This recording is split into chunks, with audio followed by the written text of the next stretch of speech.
కొట్టడం మొదలెట్టారు. ఆ పేదల తరపు మాట్లాడడానికి వచ్చారు. అప్పటి వరకు మధ్యతరగతి ఇల్లు అపార్ట్మెంట్లు కోలుగట్టినప్పుడు వీళ్ళు ఎవరో బయటికి రాలేదు కదా.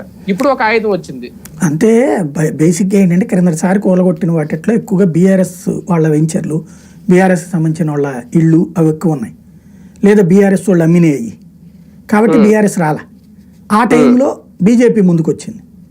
మూసీ నది దగ్గరకు వచ్చేటప్పటికి బీజేపీ కూడా ఒక రకంగా సపోర్ట్ చేస్తుంది.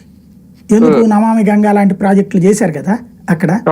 ఇప్పుడు ఈయన కూడా ఏమంటాడు, ఈటెల రాజేందరు లేకపోతే ఏది మన అది అతని పేరేంటి కిషన్ రెడ్డి రిటైనింగ్ వాళ్ళు కట్టమంటున్నాడు, మిగతా దాన్ని వద్దని చెప్తున్నాడు కిషన్ రెడ్డి. అదే సందర్భంలో మూసీలో పేదలు ఇల్లు ఎట్ట కూలగొడతారని ఈయన అంటున్నాడు. అంతే తప్పించి పేదల ఇళ్ళకి ఆల్టర్నేటివ్ ఇవ్వకుండా ఎట్టకి సాధ్యం? ఓ పెద్ద ప్రాజెక్టులో జరగాల్సిందే. అయితే 1,50,000 కోట్లు అనేది కరెక్ట్ పాయింట్ రైజ్ చేసింది బీఆర్ఎస్. అక్కడ 1,50,000 కోట్లు ఏంటి నిన్న అది, దాని తర్వాత బీజేపీ కూడా టచ్ చేసింది.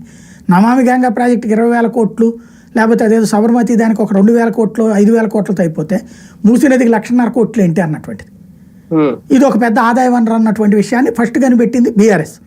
దాన్ని ఇప్పుడు ఫార్వర్డ్ చేస్తుంది బీజేపీ. కాబట్టి ఎవరి కాళ్ళకి మంచి టాపిక్లే దొరుకుతున్నాయి. అవును, కానీ ఫైనల్ గా ఒకటి సార్, మళ్ళీ తెలంగాణలో తెలుగుదేశం పార్టీ రీఓపెన్ అయ్యే అవకాశాలు ఏమన్నా ఉన్నాయా? ఒక ఆప్షన్ గా మాత్రం ఎంచుకోవాలనుకుంటున్నారా కొంతమంది బీఆర్ఎస్ నుంచి బయటకు వచ్చి కొంతమంది నేతలు ఏమన్నా? ఇక్కడ భారతీయ జనతా పార్టీ మీద అది ఆధారపడి ఉంది. భారతీయ జనతా పార్టీ కనుక తెలుగుదేశానికి అక్కడ బలమైన ఓట్ బ్యాంక్ ఉందని చెప్పేసి దాన్ని మీరు ప్రొసీడ్ అవ్వండి